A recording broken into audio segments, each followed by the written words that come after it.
I'm on a new construction home this afternoon, and it is hot outside. It's probably somewhere around 90 to 94 degrees would be my best guess. And I'm inside of a crawl space. This is a new construction home, and we don't have a vapor barrier.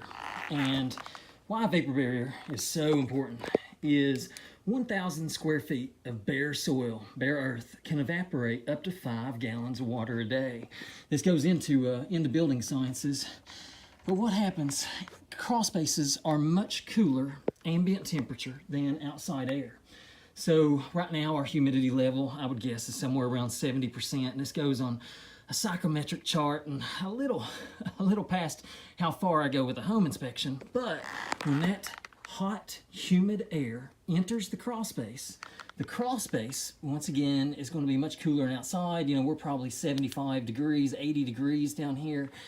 And with the dew point, you would have to go on a psychometric chart to find out what the dew point is. But let's say that the dew point in this configuration is somewhere around 78 degrees. What that means is that humidity, water vapor, will settle on anything it comes into contact with that is below 78 degrees. Condensation will form. Condensation is water and will breed fungal growth, which could be mold after tested. But I wanted to show you here. Look here at the PVC plumbing pipe. And PVC is going to be cooler than, you know, one of the coolest things here in this crawl space. So we're going to get that condensation forming on there.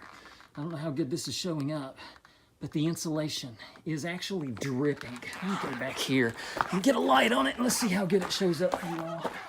There we go. Yeah, it has water dripping from it everywhere. Once again, I don't know how good it's showing up.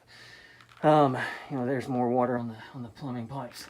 But if you look at the joists themselves, that greenish yellow, that is fungal growth. That's going to have to be tested to see if it is indeed mold, and then if it is, remediated. That is why a vapor barrier is so important. Even with vapor barriers, I'll see them, but they're not done properly. Vapor barriers should cover the entirety of the soil in the crawl space. They should be lapped up onto the foundation walls at least 6 inches and sealed in place. And then at each seam in the vapor barrier, it should be lapped over by 6 inches and then taped at those seams.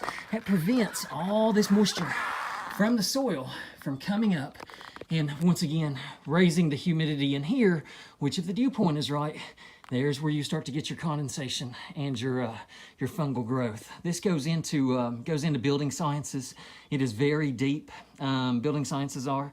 You know, this could actually transfer up into the living areas due to what is called the stack effect. And the stack effect, it switches between winter and summer.